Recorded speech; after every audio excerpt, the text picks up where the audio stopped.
United kingdom की महारानी Elizabeth द्वितीय ने एक चिट्ठी लिख करके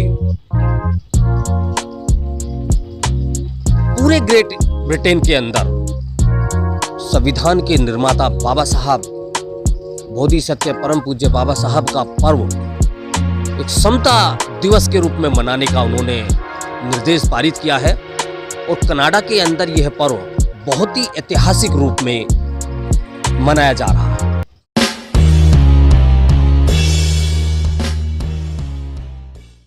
जय भीम दोस्तों, मैं हूं आपका मित्र मनोज अंतानी और मेरे साथ आज इस समय हमारे बड़े खास अतिथि विजेंद्र भारती जी हैं।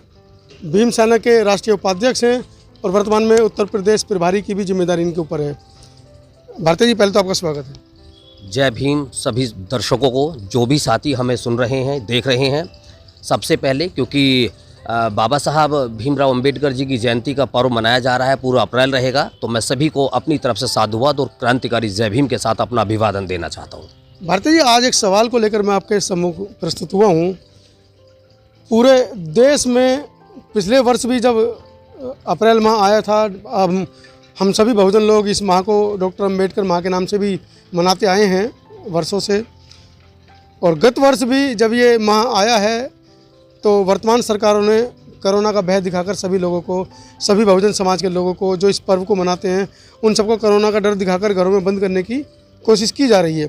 इसके उलट हम देखें, विदेशों में जो बाबा साहब के अनुयायी हैं, उनको मानने वाले लोग हैं, वो उसको बड़ी प्रमुखता से मना रहे हैं। क्या कहेंगे इस बारे में?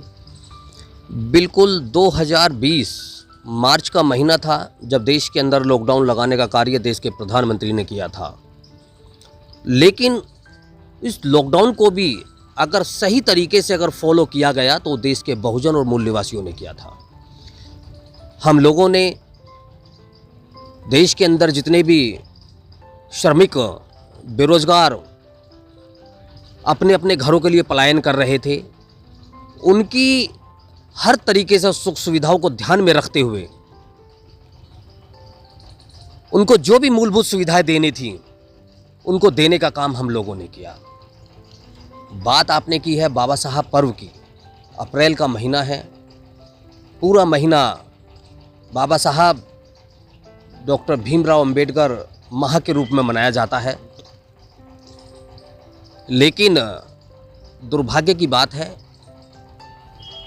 संसार का सबसे बड़ा लोकतांत्रिक देश भारत, जहां पर बाबा साहब का जन्म हुआ, जन्म स्थली और साथ ही उनकी कर्म स्थली, लेकिन जैसे ही हम इसके उलट देखते हैं दुनिया के अन्य देशों में, अभी हाल ही में यूनाइटेड किंगडम की महारानी एलिजाबेथ द्वितीय ने एक चिट्ठी लिख करके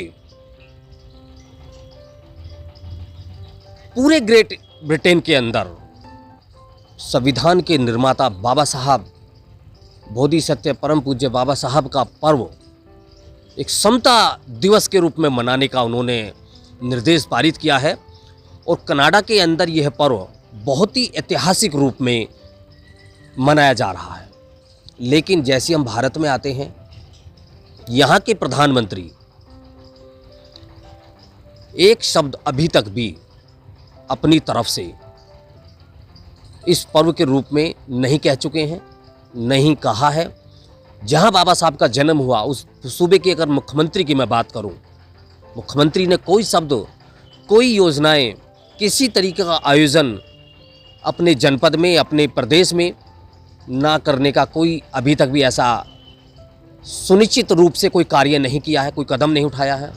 बात करूं मैं उत्तर प्रदेश की, क्योंकि बहुजन के रूप की अगर मैं बात करूं तो सबसे बड़ा प्रदेश माना जाता है जहां बहुजनों ने अपनी सरकारें बनाई हैं। बाबा साहब के नाम से यहाँ 4-4 बार बहुजन समाज पार्टी की सरकार बनी है।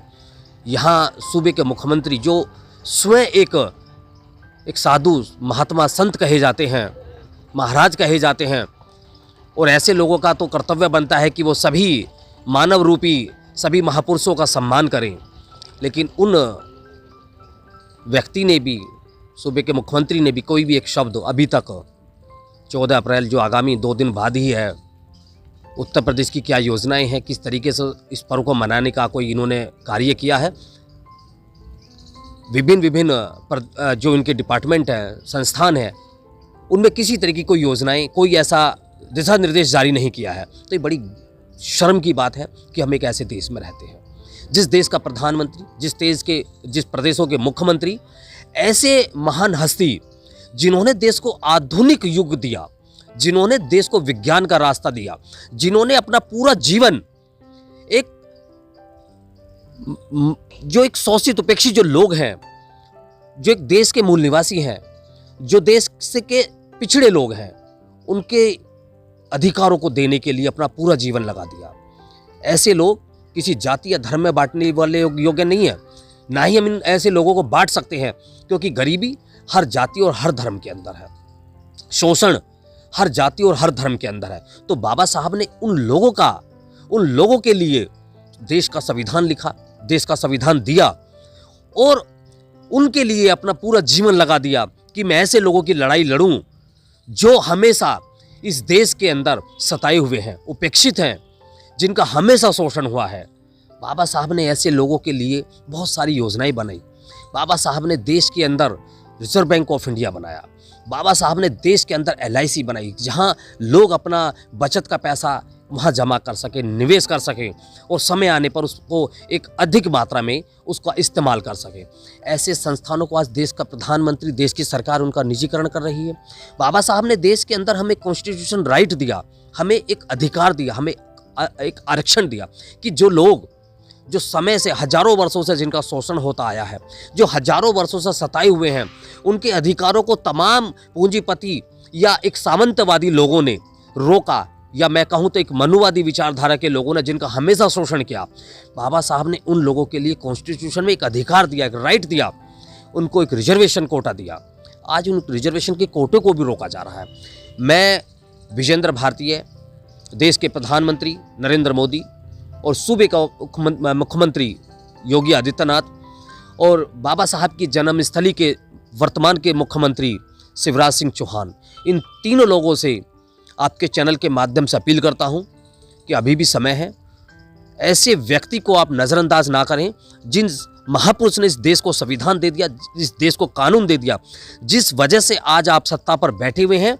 आप बराबर कहते हैं कि मैं एक चाय वाला हूं। एक चाय वाले को प्रधानमंत्री बनाने की जिम्मेदारी अगर कहीं से मिली है तो वो संविधान से मिली है, वरना तो देश के अंदर राजा का बेटा राजा बनता आया था।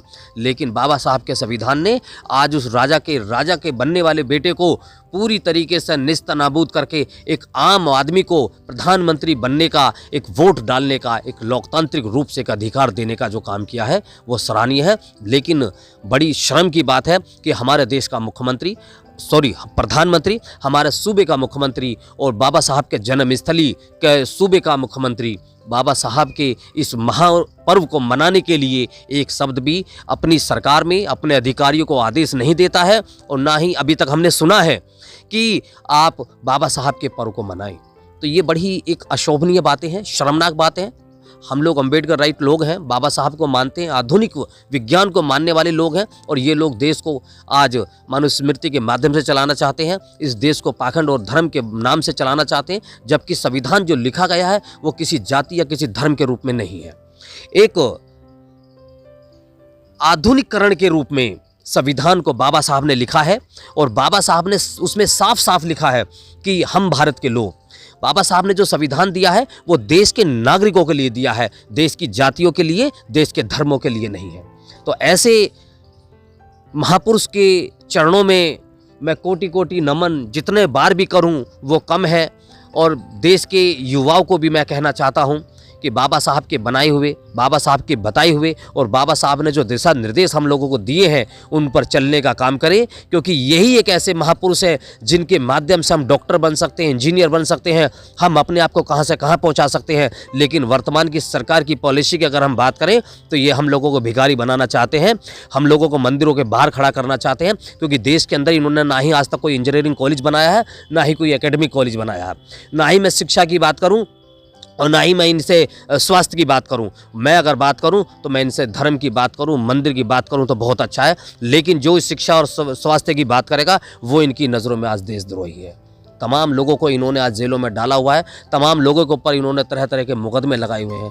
हम लोग बाबा साहब को मानने वाले लोग हैं, अम्बेडकरवादी लोग हैं, हम इन चीज़ों से डरने वाले नहीं हैं। आज तो पूरे संसार के अंदर बाबा साहब को नमन किया जा रहा है। आज तो बाबा साहब को पूरे दुनिया के लोग, पूरे दुनिया में जितने भी राष्ट्राध्यक्ष हैं, जितने भी बड़े बड़े संस्थान हैं, जितने भी बड़े बड़े घराने हैं, 14 अप्रैल के दिन बाबा साहब को नमन करने के लिए, पुष्प अर्पित करने के लिए उनकी मूर्ति के, उनके प्रतिमाओं के पास पहुंचते हैं। और जैसे ही हम भारत के अंदर आते हैं, यहाँ उनकी प्रतिमाओं के ऊपर कालिक पोतने का काम किया जाता है, यहाँ उनकी प्रतिमाओं को क्षतिग्रस्त करने का काम किया जाता है, यहाँ उनकी प्रतिमाओं को तोड़ने का काम किया जाता है, यहाँ बाबा साहब को पता नहीं किस किस तरीके से, अशोभनीय तरीके से ये बोलने का काम करते हैं, जो बहुत ही निंदनीय है। हम और भीमसेना ऐसे लोगों की कड़ी निंदा करते हैं। और साथ में मैं कड़ी निंदा आज प्रधानमंत्री की भी कर रहा हूँ, क्योंकि प्रधानमंत्री ने अभी तक भी एक भी शब्द बाबा साहब के लिए, इस महापर्व जो पूरे महीने मनाया जा रहा है, एक शब्द भी अभी तक नहीं कहा है। वो अपने चुनाव में पूरी तरीके से बिजी है। पश्चिम बंगाल के अंदर चुनाव प्रचार किया जा रहा है, कोविड का डर दिखाया जा रहा है, तमाम न्यूज़ चैनलों पर ऐसी चीज़ें बताई जा रही हैं, इसी तरीके से लोगों को डराया धमकाया जा रहा है। और खुद वहां जाकर के हजारों लोगों की भीड़ में बिना मास्क के, बिना किसी सैनिटाइजर के, बिना किसी सोशल डिस्टेंस के आप वहां प्रचार कर रहे हैं। आप देश को मूर्ख बनाने का काम कर रहे हैं। वहाँ पर कोई कोरोना नहीं है, जहाँ कोरोना है वहाँ कोरोना के नाम पर लोगों को डराया जा रहा है। हम लोग 2019 में भी पर्व मनाना चाह रहे थे, लेकिन देश की सरकार ने कोरोना का डर दिखा करके इस पर्व को मनाने से लोगों को रोका। और ठीक उसी प्रकार आज 2021 में भी हम गाज़ियाबाद की धरती पर हैं और यहाँ गाज़ियाबाद के डीएम ने 17 अप्रैल तक के लिए कर्फ्यू लगा दिया है। यहाँ तो ऐसी कोई घटना नहीं घटी है। कर्फ्यू लगाने का मतलब क्या बनता है? सोशल डिस्टेंसिंग का पालन कराइए। क्या प्रशासन नतमस्तक हो गया पूरी तरीके से लोगों के बीच में?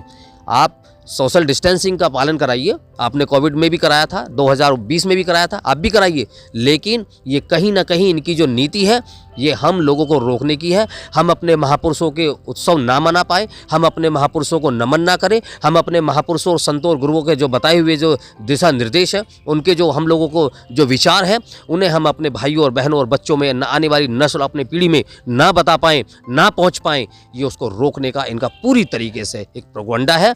हम ऐसे विचारों की, ऐसे निर्देशों की भर्त्सना करते हैं, कड़े शब्दों में निंदा करते हैं। गाज़ियाबाद की धरती पर आज हम यहाँ खड़े हुए हैं, आप यहाँ देख रहे हैं। मैं आपके कैमरामैन से कहूँगा एक बार दिखाएं कि किस तरीके का यहाँ उत्सव गाज़ियाबाद की धरती पर मनाया जाएगा। लेकिन हाँ, हम ये भी कहेंगे जितने भी लोग यहाँ आएंगे वो कोविड का भी पालन करेंगे, मास्क भी उनके ऊपर पास होगा और वो सैनिटाइज भी होकर के आएंगे। क्योंकि अगर इस देश के अंदर नियमों का अगर पालन करने वाले कोई लोग हैं तो वो सबसे पहले अम्बेडकरवादी लोग हैं। धन्यवाद भारती जी।